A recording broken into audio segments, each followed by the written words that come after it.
since 1992 in the processes of the United Nations. So 1992, as some of you might remember, was the Earth Summit, from which came the Biodiversity Convention, the Climate Convention, and which was a follow-up of Stockholm 1972.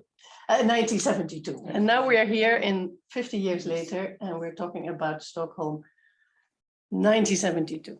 And in 1972, there was no space for women and feminist organizations in these processes. But they did have, for the first time, a people's forum. And it was only in Rio that we then got the recognition of the importance of women as an important group of stakeholders, and where we then also got recognized as an official observer to participate in these processes. Which is why I'm very happy to have all of you here, and that we as the Women's Major Group can organize this hybrid event. And I already thank Senas Kuzmai, who is there, and she's the Secretariat for the Women's Major Group for the Sustainable Development Goals. Hi, Senas, thank you for organizing this with us today. Wonderful. So I'm going to ask you quickly to introduce yourselves, and I'll start right to my right, and I'll start with Fraser, who is the co-OP organizing partner of the Women's Major Group at UNEP. Go ahead. Thank you. Nice to see you all, ladies. My name is Fraser. I'm from Ethiopia, working in Population, Health and Environment Ethiopia Consortium. I am a communication and partnership coordinator there, and I've been elected to be one of the co-chairs for Women's Major Group. That's it, right? And you may show yourself if you want. Let's see if this works. Can they see you? Yeah, they can't see you. Oh, They can see us all. Hi, everyone. My name is Priscilla Chakwa. I'm from Women Environmental Program, Nigeria. WEP has offices in Togo, Burkina Faso, Tunisia, and Niger, and Nigeria as the headquarters. And I'm happy to be here with all of you, discussing about the issues of environment and Stockholm+50. Where are we? Where were we? Where are we going to be? Thank you. Welcome. Thank you, Priscilla. Hi, everyone. My name is Nicole. I'm a volunteer with the Federation of World Peace and Love. I'm from California originally, and outside of that, I'm a student at Harvard right now. Nice to meet everyone. Oh, long trip. You came all the way from Harvard. Very long trip. Yes. Yes. Hi, everyone. I'm also the volunteer for the Federation of World Peace and Love. I live in California. Yeah, this organization is based on California, and then we bring love and peace and conscience to the whole world. I'm very happy to join this meeting. Yes. Thank you, California. So that's even further away. Yes. Thank you for joining. Hello, I'm Allison. I'm from Focus, the Forum for Women in Development in Norway. Group can talk more about Focus in a moment. And I'm an intern advisor there working on SDG 13, climate action and the intersection with gender equality, originally from New Jersey. Hi, I'm Gro Lindstad. I am the Executive Director of Focus, Forum for Women in Development, based in Oslo, Norway. We are an umbrella organization organizing about 15 Norwegian women's organizations and groups. And we work with women's organizations and groups in the Global South, now mostly Eastern Africa and Latin America. And we also do funding and cooperation. And one of our areas of work is climate change. Great, thank you, Gro. Hi, my name is Svetlana Sasapenuk. I am from Ukraine. I started my movement in citizens like street activist for the environmental of my small community. But after meeting with WCF, our organization is member of WCF, we understood that we should, even street activism should to be done in a sustainable way. And after this, it was done a lot for to understand the way to sustainability on all dimensions. And we had a lot of dream, but what happened, we did not expect this. And we understood, yes, it is done a lot for this last 50 years for sustainable development. It was only a dream, but after these 50 years, we know everything about the way how to go to sustainable. But if the bomb is attacked our houses and our people, it is understandable that we still are more in dream than in reality. But we are women, we are strong. No, Priscilla from yesterday, she is so strong. And we met so strong women. We will do this. I am very sure that we came from our dream to our reality. Welcome, Svetlana. Thank you for joining us. Yes. I understand you are currently a refugee in Romania. Yes. And you made the travels to join us here in Stockholm, so that's wonderful. Thank you, thank you. Then I will go to Carla. Yes, so my name is Carla. I work at the Stockholm Environment Institute, so the office where you are right now. I am originally from Mexico, but I came to Stockholm 3 years ago. I mainly work on topics of WASH, so water, sanitation and health, and this relates broadly with gender and women specifically. We have a series of projects within the WASH area.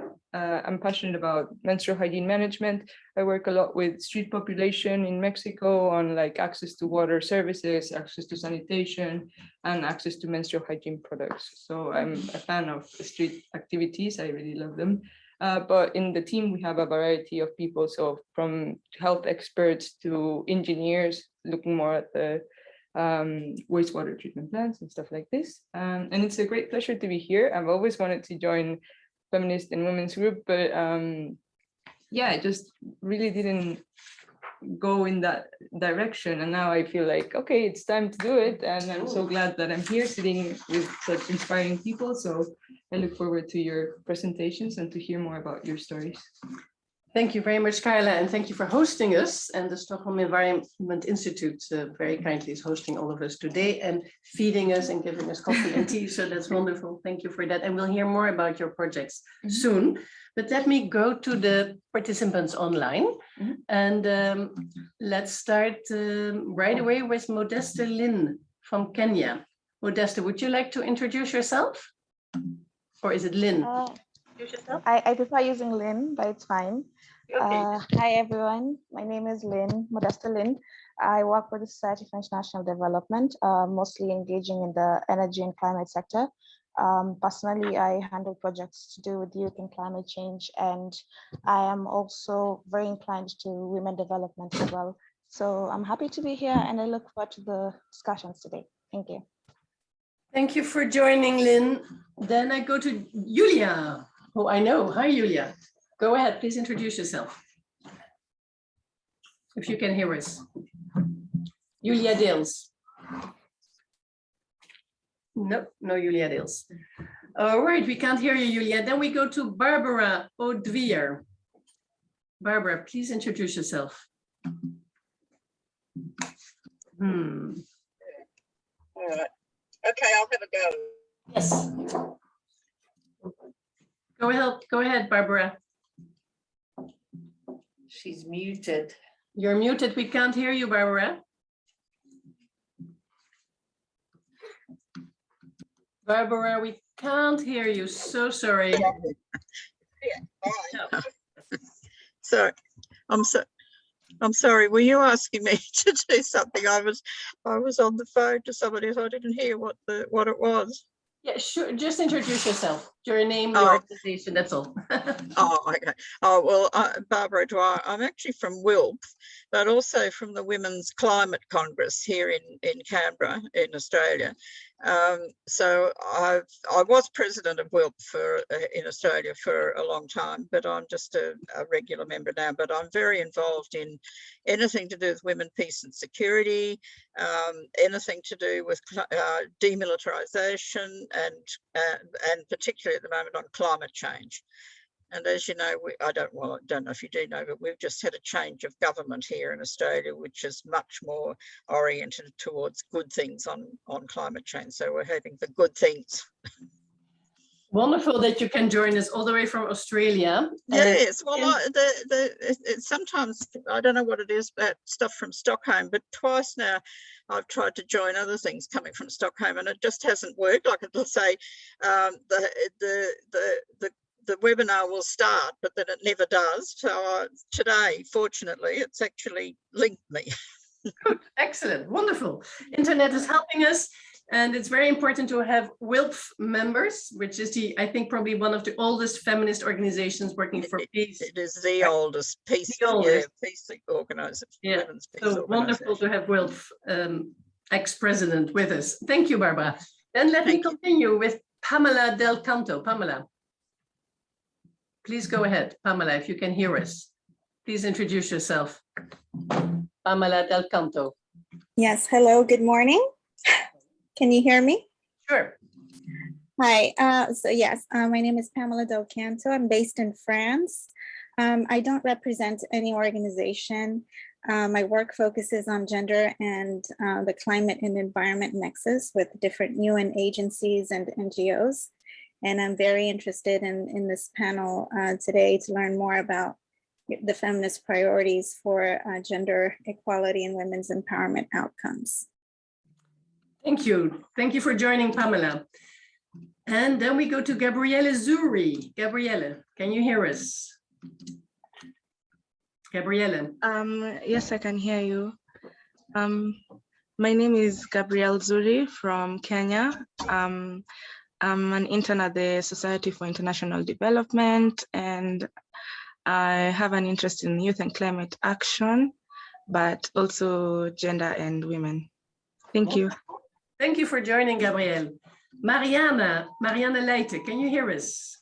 Yeah, I can hear you loud and clear. Hi, everyone. My name is Mariana Leite. I'm the advocacy manager for ACT Alliance, based in Brussels, but originally from Brazil. Nice to be with you. We have some youth delegates at Stockholm, so hopefully you get to meet them. Thank you for having me. Wonderful. We have also a few new colleagues who just arrived in the room. So let me go back into the room and maybe ask, who joined us? Carmen joined us. Yeah, Carmen, to say hello.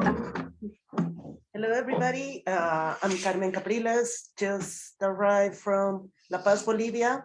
My organization is Reacción Climática, and I'm right now along with Fraser, one of the co-facilitators of the Women's Major Group for UNEA and UNEP. Thank you. So happy you made it. I know you were stuck at some customs office in Helsinki, but they let you out. So yeah. They did not deport you. So thank you for joining us. Quite an adventure. Soni, would you like to introduce yourself? Hi, good day, everyone. I'm called Zonzuo, coming from Cameroon, and a member of the African Feminist Task Force on COP27. Thank you, and I also work with a feminist organization called Women for Change. It's a pleasure to be here, and thanks for the invite. So nice to see you again, Zoni, who has been active with us in the Generation Equality Forum process. Yeah, as a youth leader. That's wonderful. So then we go back to the screen. I think we have Valerie Bichel. Valerie, go ahead.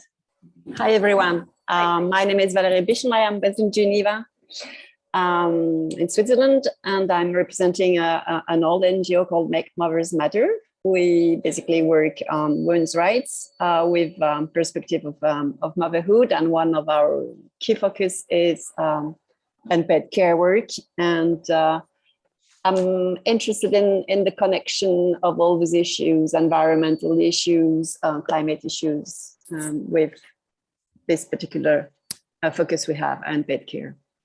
Thank you for having me. Nice to see you again. Who else is there? I see Julia joined us, Julia Carlini. Hi, everyone. Good morning. I'm Julia Carlini from the Center for International Environmental Law, and I'm happy to be here for a little. I'm normally based in Geneva, Switzerland, but right now I am in Dakar, Senegal, for the open-ended working group for the Plastics Treaty, one of the outcomes of UNEA 5. So I wish I was with you, but I'm thinking of you fondly from another meeting happening at the same time. Thank you. Thank you, Julia, and we're proud of you. We hear the Women's Major Group did a fantastic intervention yesterday. Well done in Dakar.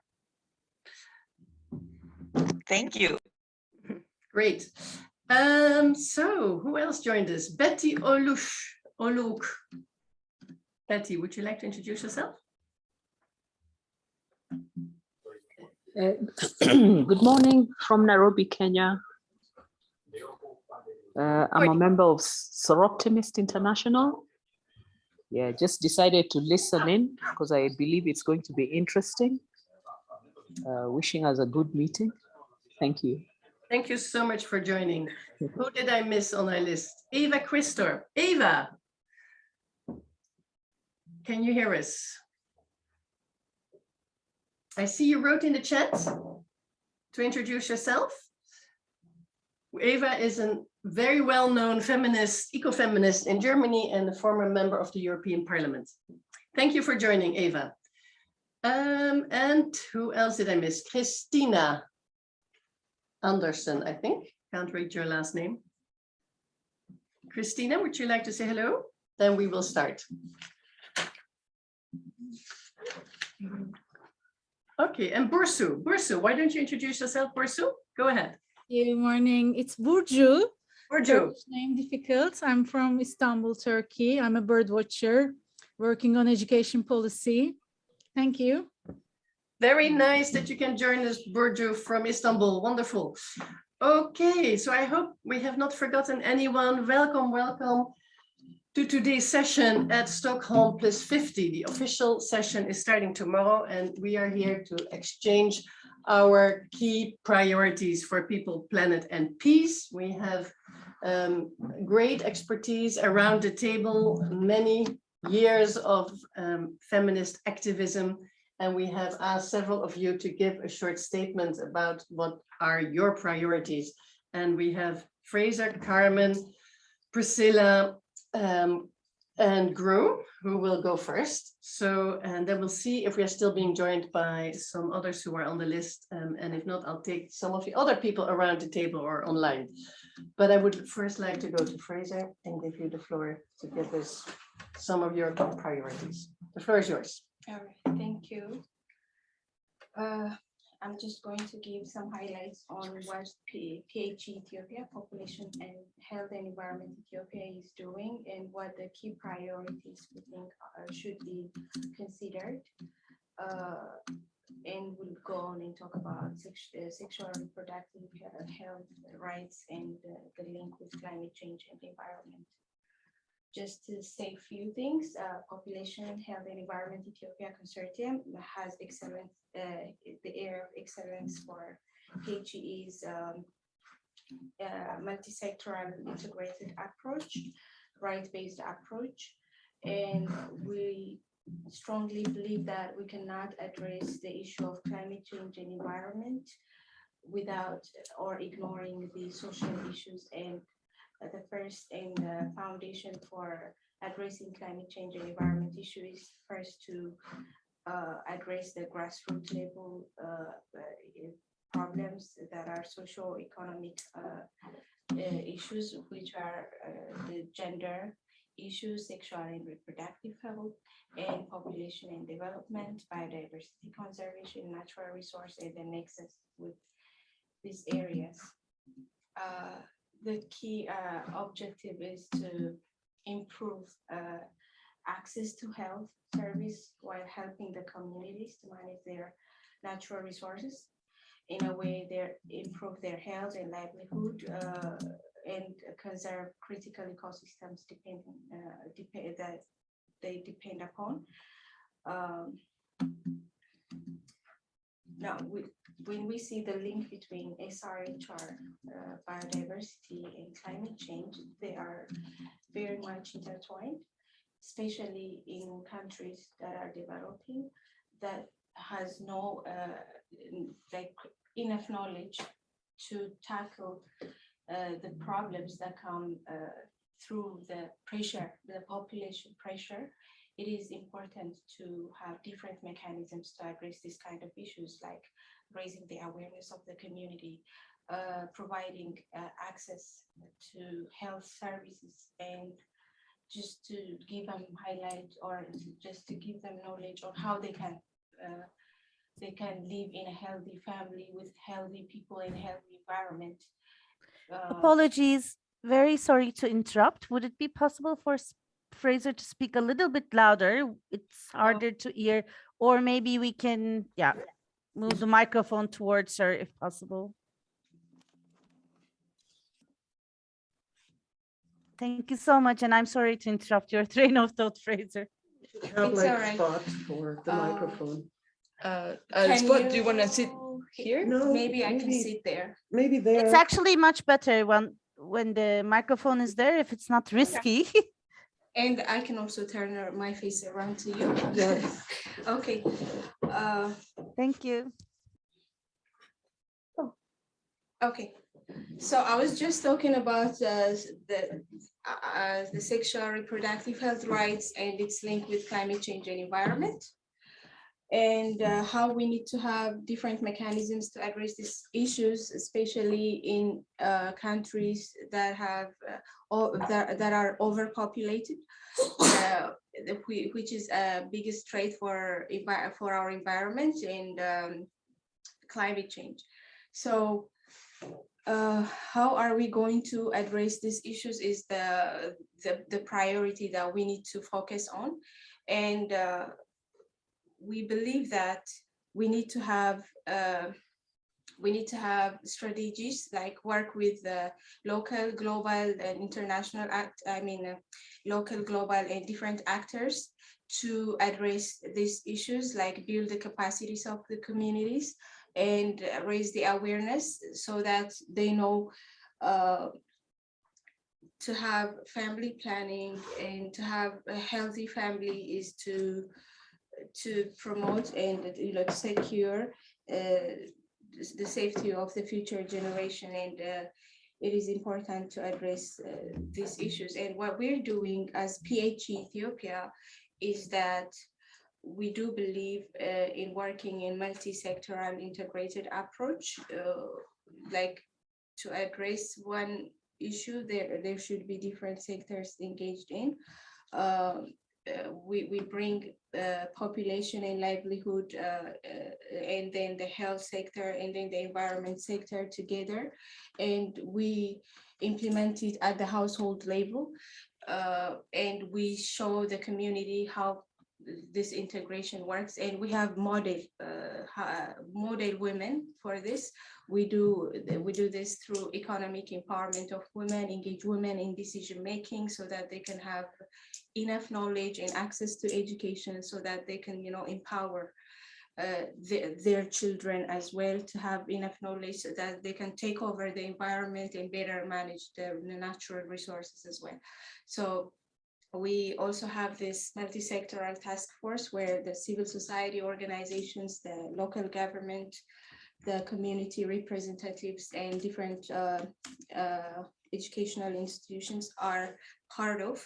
They have a joint engagement platform where they discuss different issues and like develop action plan, and they are involved in the decision-making process as well. And they highly engage women in that platform so that they can be, they can own the environment. And we have seen like good results in this area, and we're trying to expand it in different regions. We currently have intervention on this area, like in Oromia region, in Apara region, and a couple of waradas and Gabelis, and we have registered fantastic results on the area. this is what we do at national level, and we have this high-level partners forum where the highest decision-making bodies like at ministerial level and lawmaking bodies are engaged, so that they know and discuss the issues on the ground. We bring the grassroots voices and the grassroots issues and agendas to the high-level partners forum, where the community representatives are there to witness what's exactly happening, so that they can know and like integrate whatever it is going on at the community to the policy, into the policy and lawmaking and enforcement mechanisms. And at global level, we have different interventions. We're a member of the biodiversity and family planning task force that IUCN established. And we work closely with the IUCN, and we take out the perspective of Ethiopia and neighboring countries to the global level and see how we can tackle environmental and climate change issues through family planning and SRHR. Because just to give you highlight on what's going on in Ethiopia, it is considered as a blessing to have as many families as you can. Children. But children, yes, I'm sorry, children. So people just give birth to a lot of children without thinking of the consequences. And you cannot tell them to stop having children because it's their human rights. So what you can do is show them the consequences, what's going to happen. And it's going, so just give them the, give them the, how do you say, give them the way to make the decision for themselves.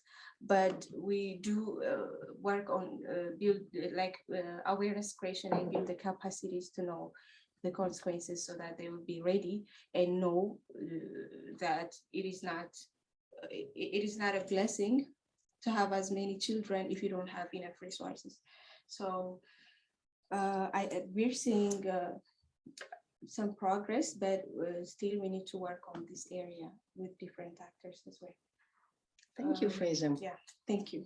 Thank you. Thank you very much. Thank you very much. And I think what is interesting is that this is an issue which goes also all the way back to 1972, the first Stockholm conference, because it was one of the big issues that many of the industrialized countries were saying, yeah, but the problems are really with countries like Ethiopia because you are having too many children. And then I think the feminist organization said, oh, listen, we have to first and foremost make sure that women can decide for themselves, that women have their rights, and that they decide for themselves what makes sense for them in their own livelihoods and communities.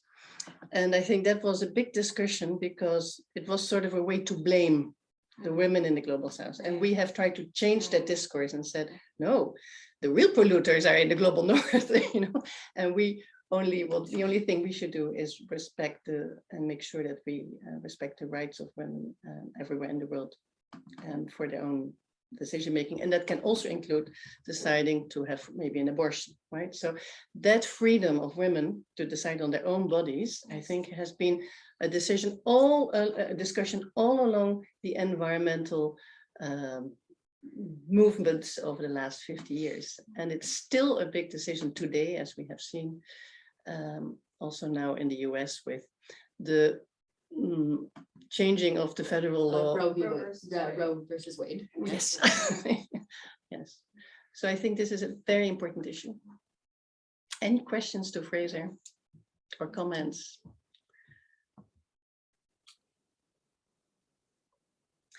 We can discuss more later throughout the discussion.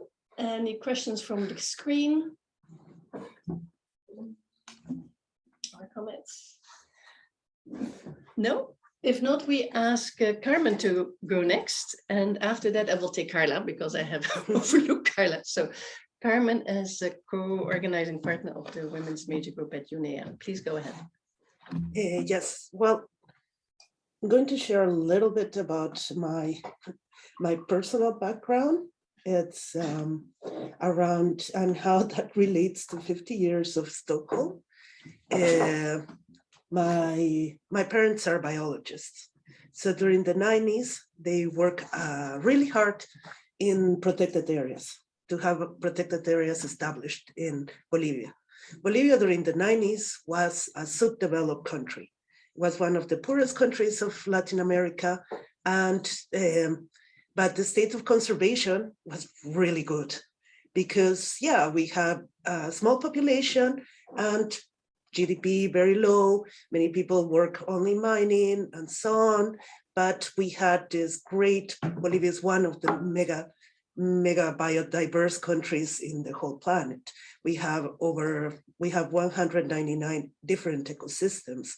We have thousands of species of vertebrate species, and we don't have any idea what invertebrates we have. The only thing we don't have is coast because we're landlocked, and it's a beautiful country. And I've been really committed to conservation of my country. But what happened in the last 20 years is that nationalization of hydrocarbons came with a lot of extractive policies. And suddenly the actors have multiplied and the state of degradation during the last 20 years in my country has been awful. But of course, you see the data and you see the GDP is growing and you see that we have become from a subdeveloped country to a middle income country, which should be great for the people. But what cost? What is that costing us? And now we're starting to see like the impacts of all these policies. And it's been a struggle during the last 20 years to be an activist and to kind of like highlight that it's okay, we need development, but then we also need environment. And during all this process, monitoring what was the MDGs and now what the agenda 2030 is, and trying to commute both the right to develop and the right to environment, it's been really hard and it's been really challenging. And Bolivia could be one of the leaders on this field, and we hope that it would have been under a sustainable development regime. But what's going on is that we still have these extractive industries that are a lot of corporations and a lot of big money behind that are promoting all these extractive industries. So, and the government, what they did in order not to have people to kind of like stop them is they just broke up all the civil society tissue that we used to have. And now they only listen to their political party, the civil society that's aligned with the party. So with the government party. So it's been challenging in so many ways in that sense. And besides that, we have global impacts that are happening in the country, like climate change, for example, that goes beyond national policies. And we're seeing, for example, the melting of the glaciers, which goes to a higher level due to global warming. So it is hard to see, and I think that's kind of like the challenge, how we shift the situation, how we start engaging with more environmental policies, but then the government says we have the right to develop. And the damage that has been done on environmental terms in the last 20 years, it's even higher than 500 years of colonization. But it's because we still have those shifts with that mindset, that colonized mindset among the people living not only in Bolivia, but probably in all Latin America, is that extractive industries have a way through and to get over our resources and to take them away while undermining the quality of life of people living there. So for me, Stockholm+50 shouldn't be only about, SDGs and environment. I do think we have done a lot on SDGs. We have done a lot on development, but that's causing us too much on environmental terms. And I think for me, it's important that during these 2 days, we are able to bring the planet and the environment back into the table and to get real commitments toward that. And not only say that because we need the development of people, we can finish with everything else. So that's kind of like the reason why I'm here. And that's kind of like my commitment. Thank you. Thank you, Carmen. Maybe, Carmen, I know that you have been working with the indigenous women in the communities of Lecos on the Amazon rivers. Maybe you can say one word about how they are impacted by the extractive industries. One of the sectors that's like a typical sector in Bolivia is gold mining. We have had gold mining ever since the colonization, and probably you know that all the money that went and that all the gold that came out, gold and silver from the country that end up in Spain and in the Vatican, basically. So, but in the last 5 years, the prices of gold have gone up.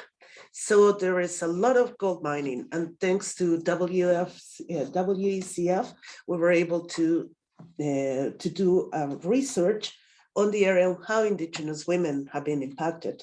And the data that we got, it was overwhelming. We knew that there was some mercury among the indigenous women living there. But with the help of IPEN, we were able to realize that we are among the highest around the world with this kind of levels. Contaminated by mercury, which is used to do gold mining. Yes. Yes. Yes. Okay. So worldwide highest level of pollution in indigenous women. And that's because there is a high demand for gold. So these women, these communities that do not participate in mining, they are called cejas. They are being contaminated by the mercury because what they eat is fish. Their diet, they're nomads. So their diet is fish and bananas. So, but they eat like 30 kinds of fish. And all of them are contaminated at some level, at some degree with mercury. So now the people is being contaminated, and it's this generation that we can do something, because probably next generation we're going to start seeing the impacts like the Minamata sickness or some other transtorms between among the children, among the future generation. So we've been advocating a lot toward that, and thankfully the UN rapporteur on toxics, Marcos Orellana, he called the attention of Bolivia about this and saying that it's necessary to quit on mercury, but the government still doesn't hear anything, because he says, oh, we signed a Escazú agreement, we respect indigenous rights, nobody here is going to tell us how to do the things. So yeah, thank you. We're still working on that, and thank you for all the support. Thank you, Carmen. Any questions to Carmen? There is a question in there. Yeah, so Eva had the comment. Eva had a comment. Eva, you have a comment. And also John says thank you. But I think here. All right. So Querida Carmen, maybe you can use the new environmental justice law to defend indigenous women against. Which environmental justice law? You mean the Human Rights Council resolution to a right to a healthy, safe and clean environment? Eva, I think. Maybe. Well, the problem is that it's so hard to achieve justice in the country that and there isn't like any method. And what we have seen in the first COP of the Escazú agreement, which is access to information, access to participation, and access to justice on environmental issues, is that Bolivia has opposed to all of that. They send the last minute, they share a proposal to get all civil society participation out of the text. in the Escaz agreement and showing like their position against civil society.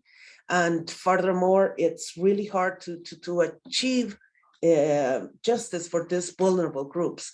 And the thing is, we're not an organization that's specialized on law.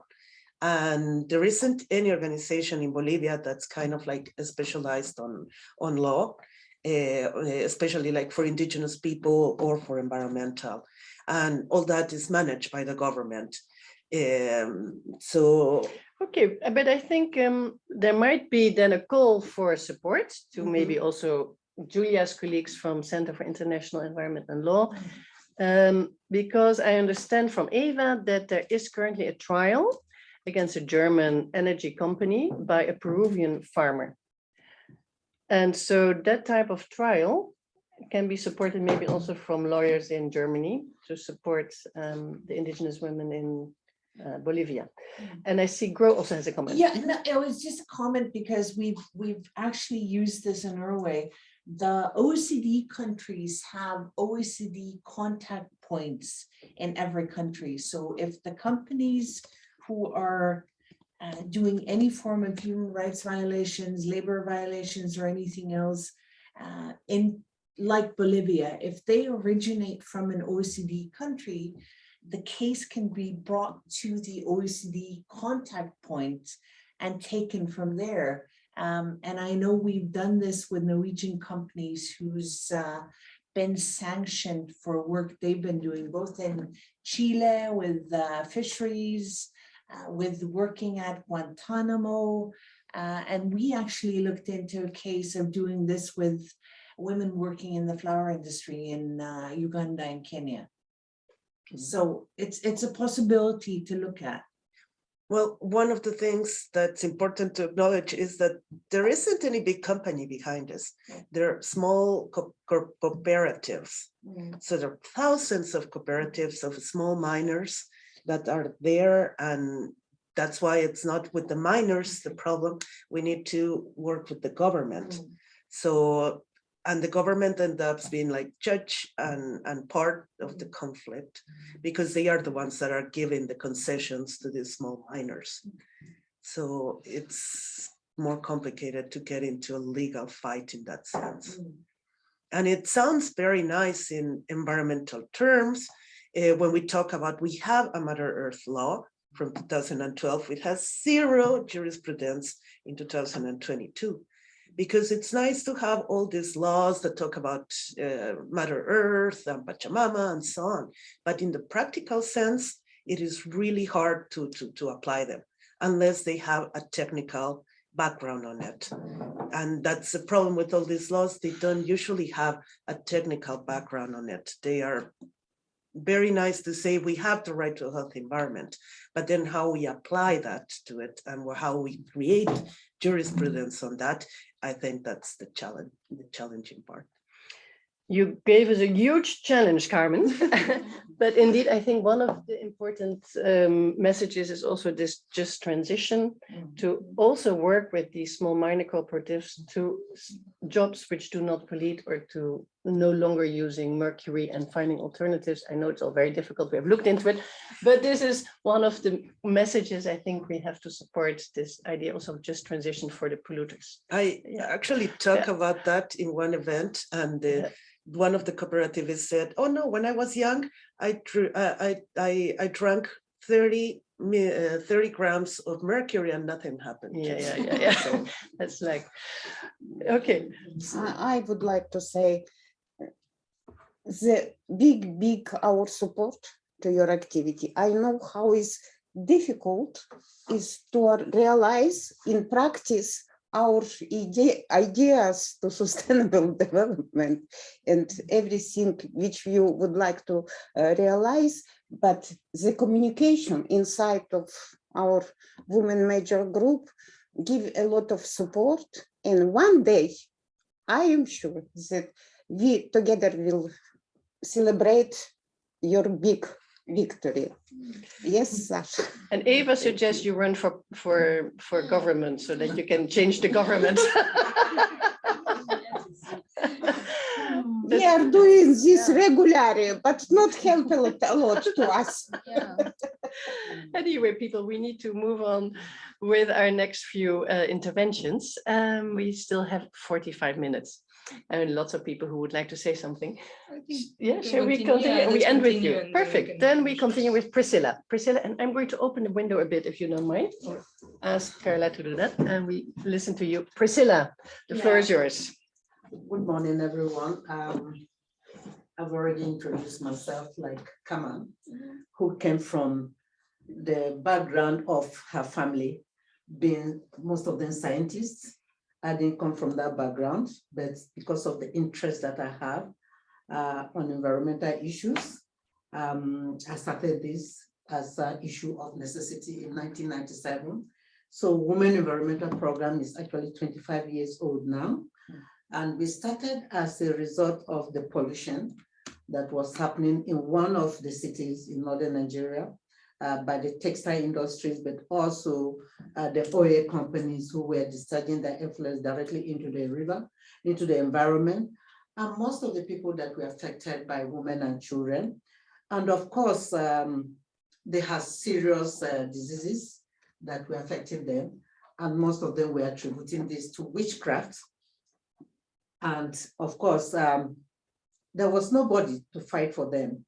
And so being somebody that grew up with my grandmother, who was very much passionate about environmental issues and working with nature, I took that upon myself as an issue.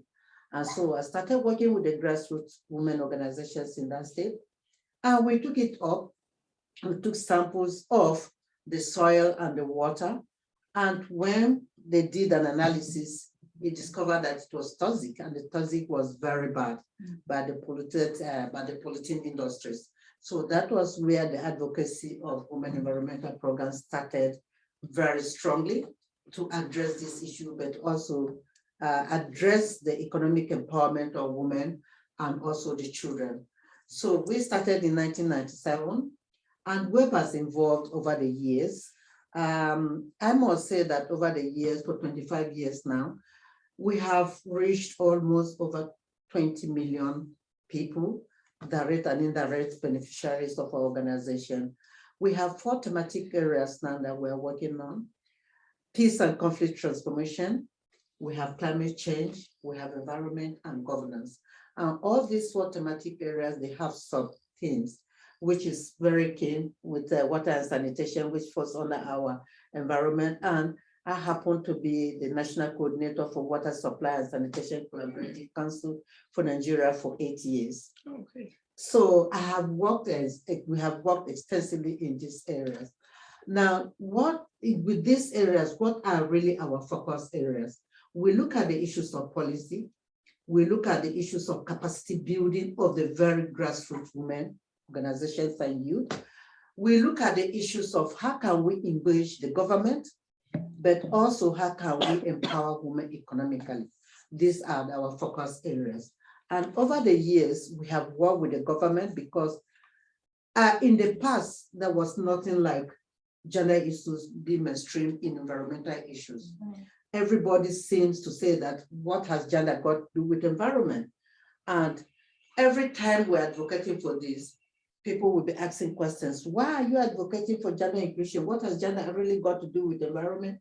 And so we needed to do that distinction to bring out the gender issues in environment to be able to mainstream this. And we needed to do it at the different levels because Nigeria operates a federal system from the federal to the state and to the local government. And so we started working with the federal to ensure that the issues of gender are even mainstream in policies. So we work very much with the different stratas of government in ensuring that the policies are gender mainstream or are gender sensitive or have a gender lens. This has not been an easy task because most of the time you are talking to people who are like male chauvinists who don't even understand the gender implications of women in environment. So this has been a very strong issue at the national and at the global level, which we have been working with organizations such as the Women and Gender Consistency the women's major group, and most of the global networks that we have around the country, around the world. And that is why we're here with the women and with the women's major group at the UN. So we strongly believe that even if governments have policies, but they're not mainstream, it means that the sustainability which we're talking about is not there. The ownership is also not there.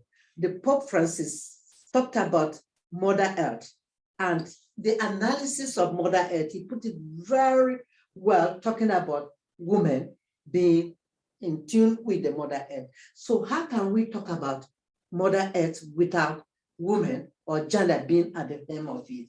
These are some of the things that we are taking upon. So we have worked with the government at different strata. Just recently, in fact, 2020, the GAP, the Gender Action Plan of the UNFCCC, we took it over in 2015 when this GAP was approved at the UNFCCC. And we started working with the government from 2015 to 2020. For the first time, Nigerian government have a national gender action plan on climate change. And that is one of the things that we have celebrated. At the state level, at the subnational level, we have worked with the state government where we have passed laws on violence against prohibition in persons and justice administration. So we are working with different stratas of government to make sure that we have policies, but we also have laws that governs the issues of gender-based violence in environment and at all levels. Now, in terms of skills acquisitions, WEP has been working with the grassroots women organizations from their offices and across Africa. We had a project called Women 2030. We worked in 7 countries. And this Women 2030 was basically to build the capacity of women organizations. And of course, for them to understand the implications and the uses between climate change, between environment, and of course, empowering themselves. So we have worked with them over the years. In terms of peace and conflict, that's a huge challenge, which we are still working. I started, as a person, I started working on peace and conflict in 2001. When we had huge crisis in Nigeria, which was still having that huge crisis in Nigeria. Nobody links the environmental crisis with the issues of peace and the climate-induced crisis. Nobody looks at it from that perspective. You must have heard of the Boko Haram in Nigeria. Most of the issues that we're having are climate-induced or environmental-induced. But because of politics, the politicians are using these human beings to play politics with the lives of people. There's forced migration. And wherever people migrate to, they want to partake in the resources that are there politically and recognizing and every other thing. That is causing a lot of tension. Now, we also have the issues of herder versus farmers crisis. Over what? Over land, over water, over several other resources. And this thing is affecting a lot of people, especially women and children. This is one of the focus that WEP has been working in for a very long time. And of course, we have our partners that are supporting us. Yesterday, I was talking with one of my colleagues who are in the northern part of Nigeria, about 8 of them, where they had just crisis day before yesterday, where several people were killed. And this was very close to where our office is. And I called and I said, please, you are life force. If there is anything that you want us to do, please let us know. You can come back to the head office instead of staying there. But this is what is happening. And a lot of international attention is not being focused on this. And there is no linkage between what is happening. There is real poverty in this context. And people are using, our politicians are using this gap to be able to bring in more conflict and the rest of them. Now we have elections that is coming by next year. Already the crisis is around the corner. A lot of things are happening. These are some of the things that WEP is addressing. Now, when it comes to the issues of economic empowerment, WEP has worked so much to build the empowerment, skills of women from the grassroots, those that have not even been to the 4 walls of school, but who are desirous of learning a skill and empowering themselves, because if you don't empower yourself, nobody will. So we have worked with them in terms of even the farmers, agricultural. For instance, we have women farmers that will be able to train on organic fertilizer, so that instead of waiting for artificial fertilizer, which most of the time they don't even have access, they don't even have the resources to buy, we have trained them how to use organic fertilizer. We have also trained them on renewable energy, especially for those that are dealing with perishable crops. And we have instituted what we call solar dryer tents in some communities, so that when it's season, like now that we have a lot of tomatoes, and most of the time they cannot sell it.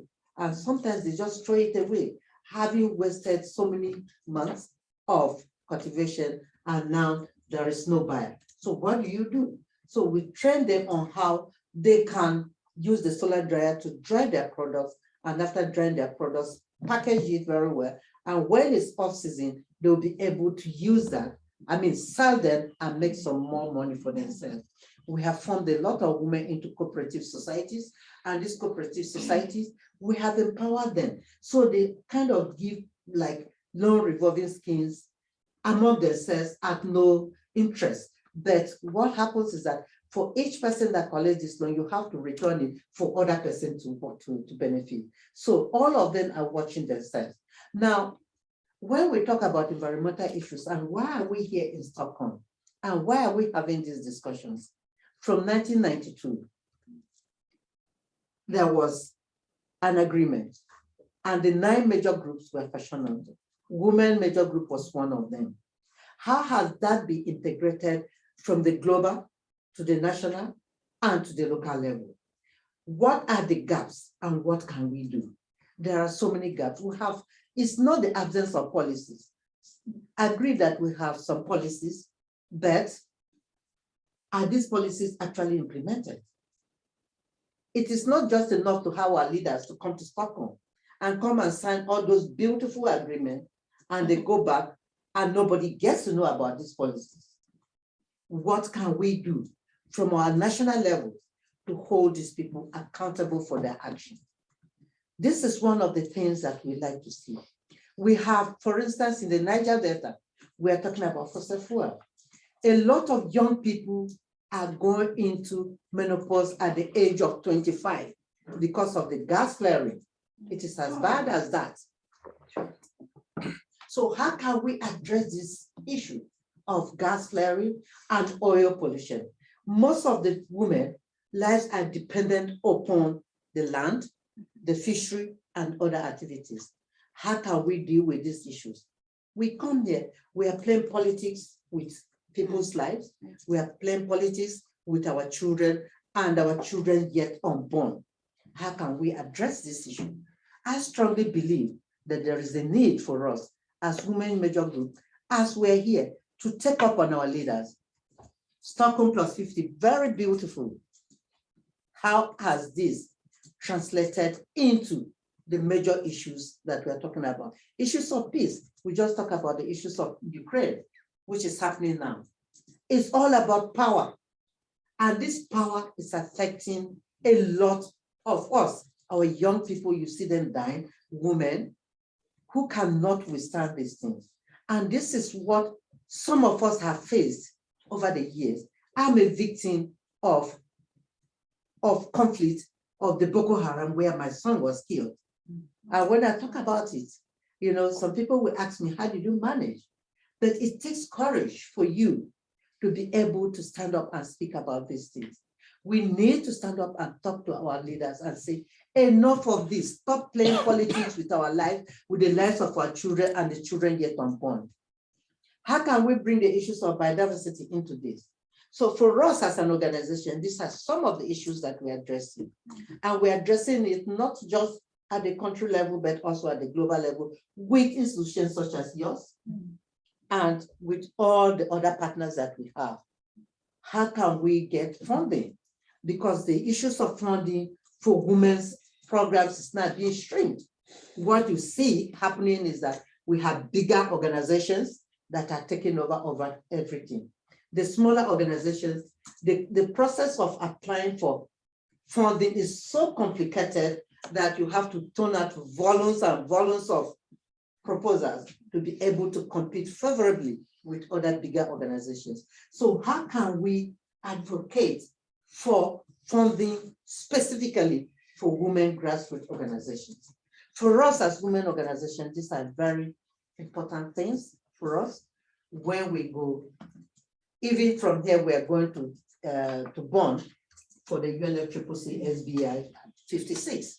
How can we begin to advocate these things? The issues of loss and damage.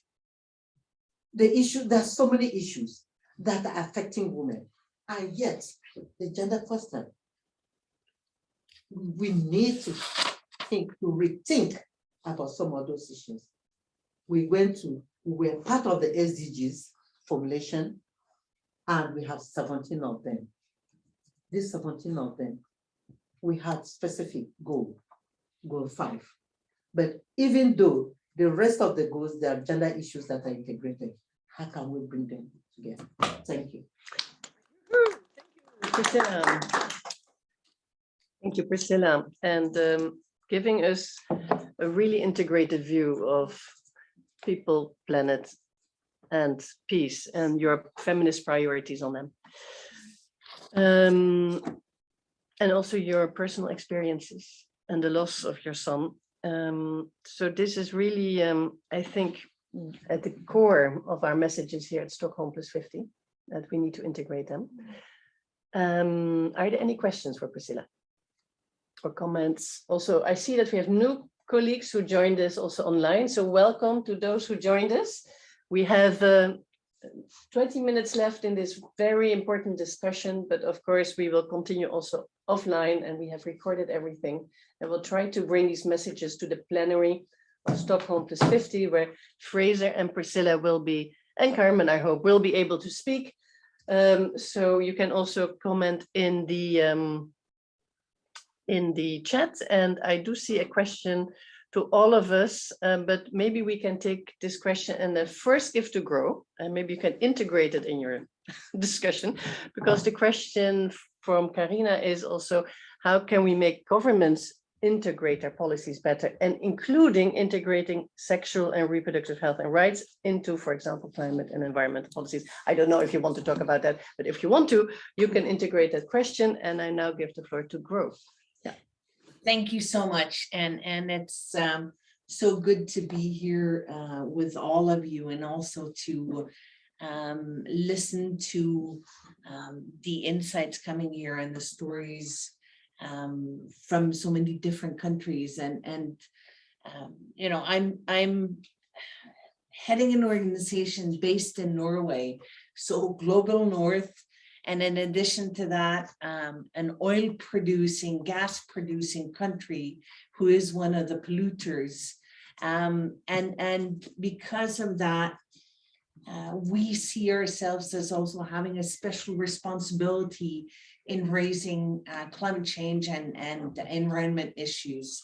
Now, Focus has been working on gender perspectives of climate change for a number of years. We were established in 95. And as I said in the beginning, we have been working with women's organizations in, I mean, at one point in 35 different countries around the world, providing smaller and larger funding with money from the Norwegian government. One of the things that we did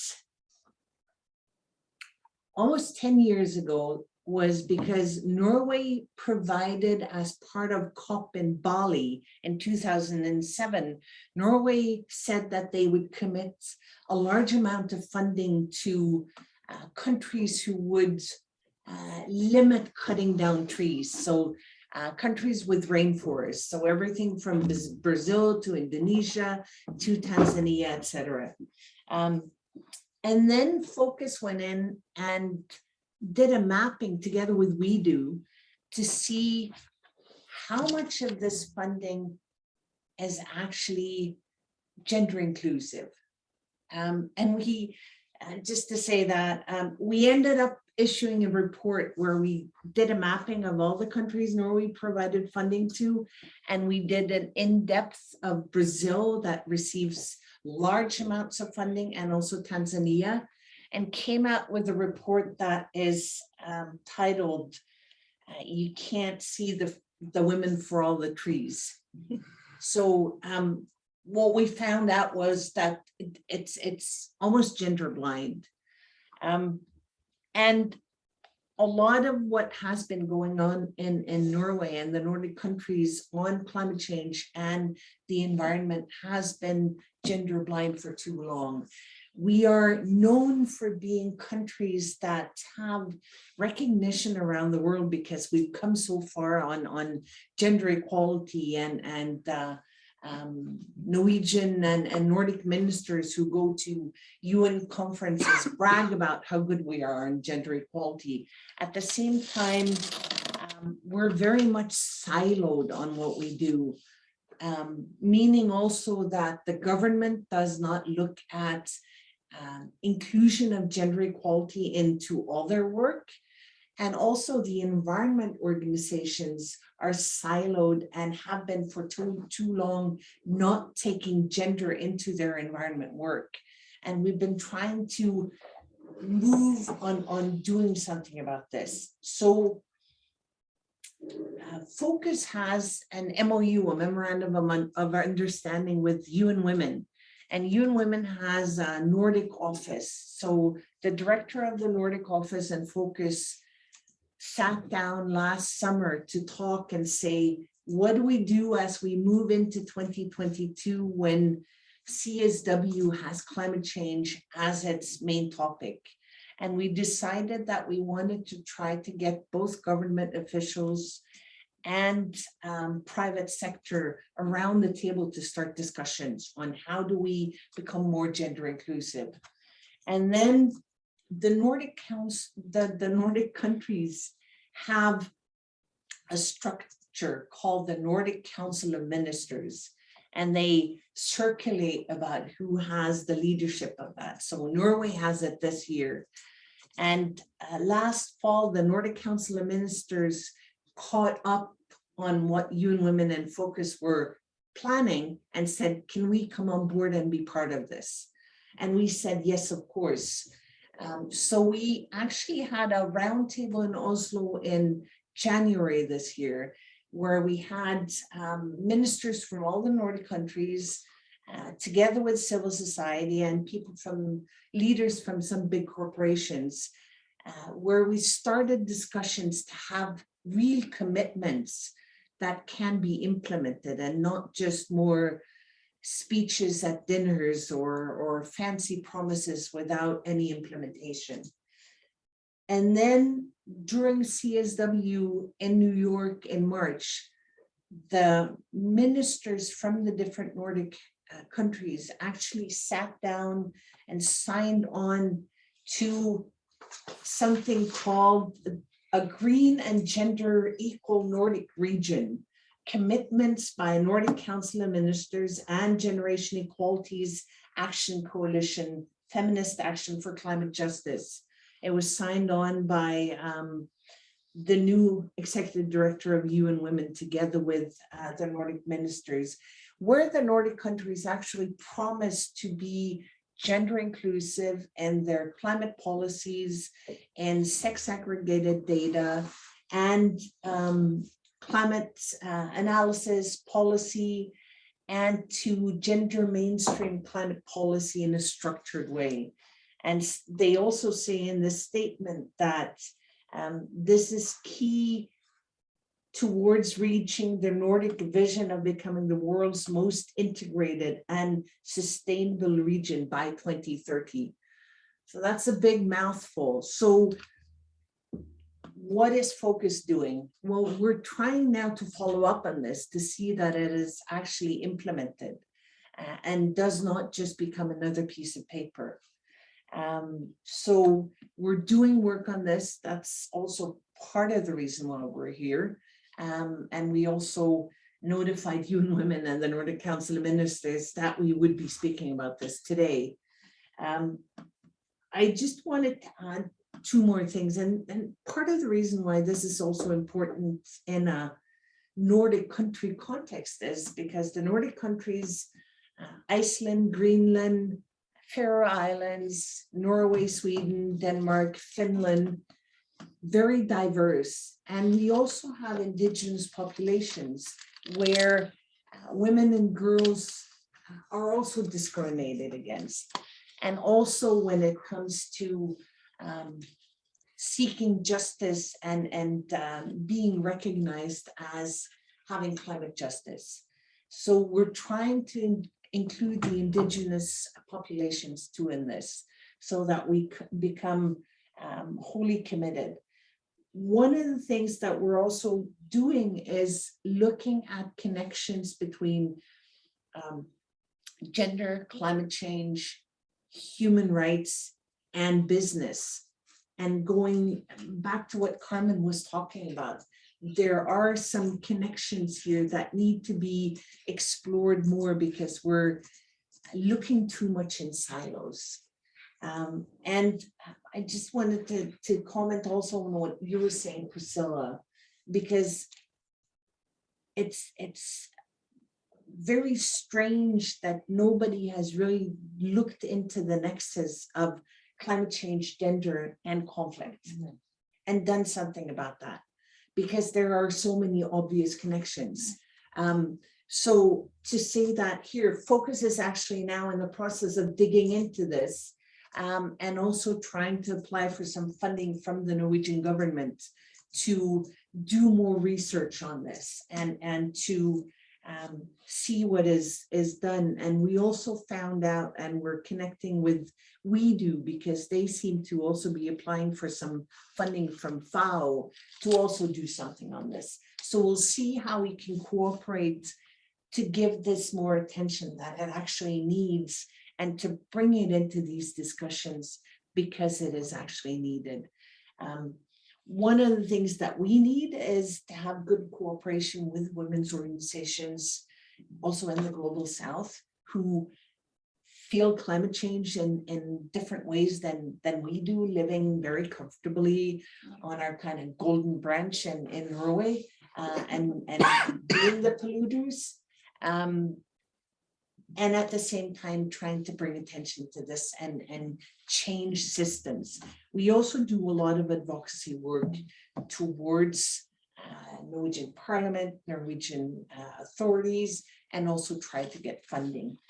And lastly, on funding, I mean, the OECD countries that provide a lot of funding as donors, only less than 1% of all international aid funding from the OECD countries go to women organizations, which is incredible. But 5% of all their funding go to gender equality, women's empowerment as the main topic. And on climate change, you know, in total, 0.2% of all funding given to climate change goes to women's organizations. And we need to work together to change this. Thank you, Sasha. Bro, you're so right. Thank you. Thank you. And indeed, I think it's very important that we have the Norwegian government take a lead on this. And I'm very shocked that your policies are still also gender blind after, you know, taking the lead on so many issues, including feminist foreign policy. So we have Sweden with feminist foreign policy, Denmark with feminist foreign policy, and now the Netherlands and Germany have said, okay, we want to consult with you feminists because we also want a feminist foreign policy, and we want to learn from our Nordic partners who have had it for many years. And then we still see a gender blind forest and biodiversity and climate policy. So it's very interesting, and it shows that we need to bring this to the table at Stockholm+50.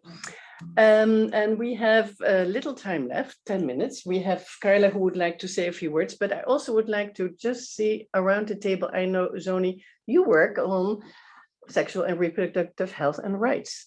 So also around the question we got from the participants in the room, and as a reflection on what Fraser said, is there anything in a few words you would like to add on this integration of policies and what we need governments to do for that and civil society? Okay, thank you very much. So basically, I would just want to say, Women for a Change, most of our focus is around raising awareness and also integrating an intersectional approach in the work that we do. And one of the emphasis we always make in terms of how we encourage inclusiveness is, lobby with our government to have young people in the delegations, and also encourage the government, and also that they should not just have young people as tokens, but they should be actively involved, take meaningful engagement, and also lead conversations both at the national level and in these global spaces.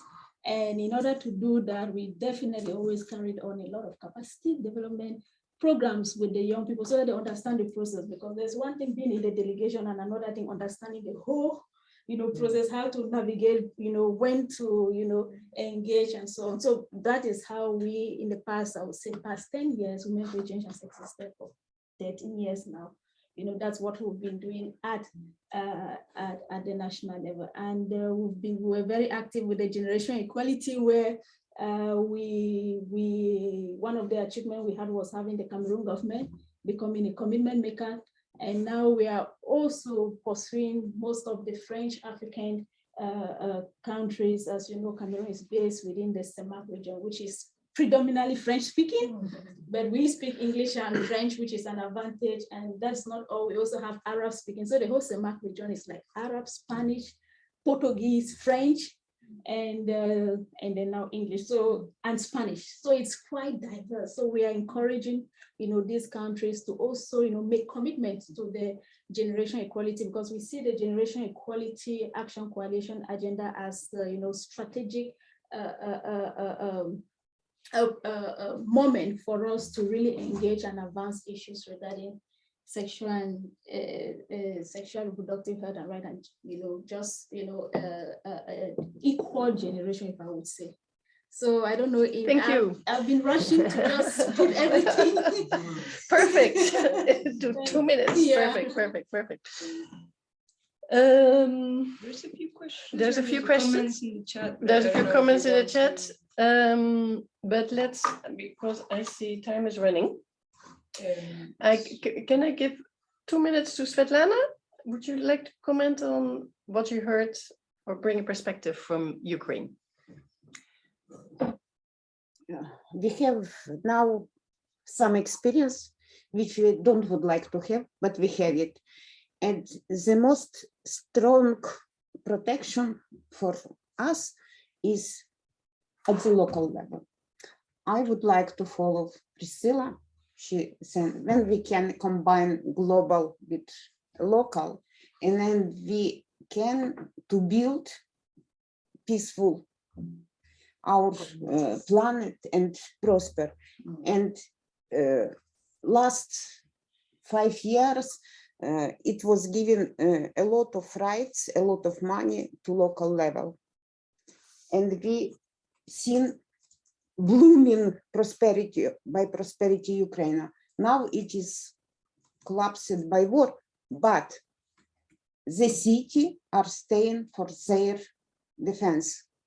It means we seen Kharkiv, we seen Mariupol, they stayed 2 months, and Kharkiv is staying because local people, local authority are working together.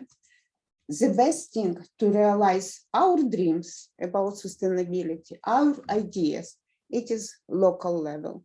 And we should to commit this, that together we are strong, and together we are protect our peace, our sustainable development, our dream. But we need to give more funding to grassroots, more funding to local, and catch them local to join to our idea, because we also seen that many locals don't know, don't think about sustainability, because they need to clean up, to do something practically.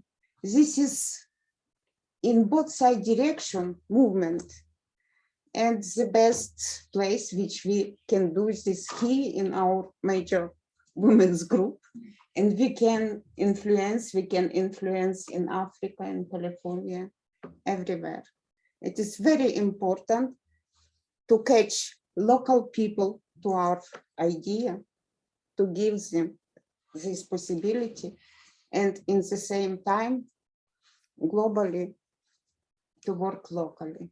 I remember your first project we did together, and then in the next local elections, your leader of your local projects was elected mayor. Yes. Because she was so much appreciated by the work she was doing as an NGO. It started from a normal environmental project, very small. Yes, yes. And that is another good thing, to have elections of mayors at the local level. We don't have that in the Netherlands. They get appointed. It's a total mess. We are not at all sustainable. But that is really also, I think, encouraging to see that despite all the horrible things happening in the war, there is still a lot of solidarity at the local level. And Yes, that you have a lot of women leaders. And that is something we can take hope from. So last but not least, our hosts. Dear Carla, you are working also on gender and water and environmental programs. Would you like to share a few of your key messages or good practices? Yes, I do. I actually had prepared a little presentation, but I think it's it's too much maybe. So I just want to tell you about a bit of the work that we do. So mainly we, as I said before, we work on water, sanitation, and health. We try to integrate gender and social equity into a lot of our projects, but we do have projects that only focus 100% on that. So we have 2 projects. I'm just going to show you really quickly. We have, sorry, the people online are not seeing it, but we have 2 projects basically, and it's called Zero Wash and Empowerment in Wash Index. So with Zero Wash, what we did is that we did a literature review or systematic mapping, basically, of all the literature that's out there in the water and sanitation sector, everything for the past 10 years. We looked at it all and we saw what gender elements it had and what social equity elements it had. They had to be interventions done by either NGOs or UN or big organizations. Anything that was an intervention, we looked at how they looked at gender and how they look at social equity. We did a huge, it was massive, it was too much. We were like 10 people looking at papers every day. We came up to 482 studies, and what I wanted to show, it's our very interesting findings, so I'll read it out to the people online. There's limited efforts to evaluate gender and social equity outcomes. So a big buy-in for getting this type of project is like, oh, you know, if we give water to women, they're gonna improve their conditions. If we give water to women, they're gonna be able to go to school. So that you read a lot of that in the proposals, but there's never, we realized like in the literature, there's never a follow-up of this, and there's no measurement of it. So nobody's measuring it. How are you making sure that this water pole gave access to education, right? So, or how are you even following it? So it gets lost within the project. It doesn't come out in the evaluation form. So that was a big, gap that we found, that we hope that you as practitioners can follow up within the projects that you do and can put it out in the literature. Because we also found that a lot of organizations don't publish, they leave it in reports, and those reports kind of get lost within all of the many reports that there is. So if you come to these conferences, it's good that you bring your results, like we found this very clearly stated to the governments, and if possibly not only to the governments but also to local people and to researchers, to everybody, just show them like this is what we're doing and this is what we actually did. Something that's very interesting that I found while we were doing this is that many of the studies measure inclusive gender and social equity outcomes, but they don't measure transformative outcomes. So by inclusive, I mean use of safe water facilities, knowledge of water facilities, knowledge of sanitation facilities, service quality. So is it good, is it bad, these types of things. But in transformative outcomes, what we want to measure is it actually bringing economic opportunities? Is it actually improving empowerment? Is it actually improving self-efficiency and confidence of women? So is it actually helping their mental health? Or is it just, oh, I have water today, but we don't know about tomorrow because it's not a sustainable program. So this is something that came out, and that it's really important that you're not only addressing, putting a patch on the hole, but you're actually making a whole change in society to bring that change and make it sustainable. So for instance, education on men and boys about menstrual hygiene management, we found it's very important. It's not just about women knowing about it, but it's about how men and boys treated in the society and how they can actually support these women while they're menstruating, during menstruation, and how they can, create a safe environment for them. So that's something. I'm going to move to our next program, as I know that we're very limited. One of our big programs, it's Empowerment in WASH Index, and this is a tool that helps us measure empowerment and how women have been empowerment in the WASH sector. It's a survey, and it is very helpful because it helps us see the gaps that we realized in the other project. So we're seeing like, actually, you know what, this action is not empowering women, it's just putting a patch on the hole. It's actually not bringing a change to society. It's a hole that's going to be broken in 5 years. And it didn't change the empowerment like you were supposed to do in your project. So at the moment, we're doing it in Bangladesh, Ethiopia, Kenya, and Burkina Faso. In Burkina Faso, we already finished. We're working with Oxford. And we hope that it works out in a broader sense. So if you want to apply it, or if you have projects that are looking into WASH issues and you want to collaborate with us, we would be really interested to, just provide you the training. And if you want to put it in the field, we'll be happy to do training and see the results and work with you on that issue. So yeah, that's basically what we do at the moment on gender. Super. Thank you very, very much, Carla. Thank you, and thank you for hosting us. I think what you found is what we also find, that the women's major group sees that many of the lack of transformative solutions is often linked to very deeply rooted discrimination and historic discrimination against women and intersectional discrimination against women, whoever, Afro-descendants or women with disabilities, etc., which are partly in the laws, which are partly in the traditions, and that if we don't overcome in our own societies this discrimination, which includes also sexual and gender violence, that you will never really have sustainable solutions. And so therefore that all environmental projects, in a way, should also really be working with feminist organizations so that we can address the root causes of the inequalities in the societies. And that is often what is missing.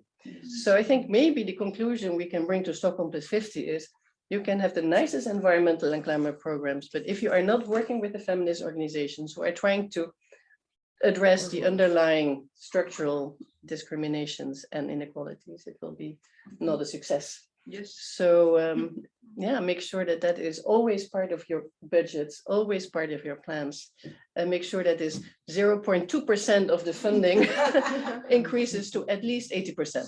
Yeah. Yes. So and just to say that I like your analysis of the research that you're doing, but the issues of people with disabilities in WASH is a critical issue which is often neglected. I think going forward we need to look at that. Yes. Yes, there's just a hole in there, and we haven't found funding for it as well. It's hard to find funding because the topic is, again, not sexy, if you want to call it. It's not in the agenda, so it doesn't bring funding in. And it's very frustrating because you see there's an issue as researchers, you see there's an issue and there's people that can work on it, but it's just not addressed because it's not out there. So if you can put it out there, that would be fantastic as well. But it's great that we met you, Carla, because we do have, of course, colleagues here from Ethiopia. I see one of your focus countries is Ethiopia. We also have Web, who has an office in Burkina Faso, so one of your connections. So there is, yeah, new connections, I think, also to make as a result of our meeting this morning. And it is exactly time to finish the official part of the meeting. We have one more comment from the floor from Eva, who says, please remember to tell everybody to read chapter 24 on women of the Agenda 21 from 1992, which already had a lot of the recommendations we are still trying to bring into policy programs. Thank you for that, Eva. Thank everybody who joined us online. Keep in contact. We will share the recording of the meeting. And we will continue to work with the little team who is here over the next 2 days to prepare our interventions. And we hope to be able to make a change all together. So wonderful. Thank you, Carla. Thank you, Stockholm Environment Institute. And thank you.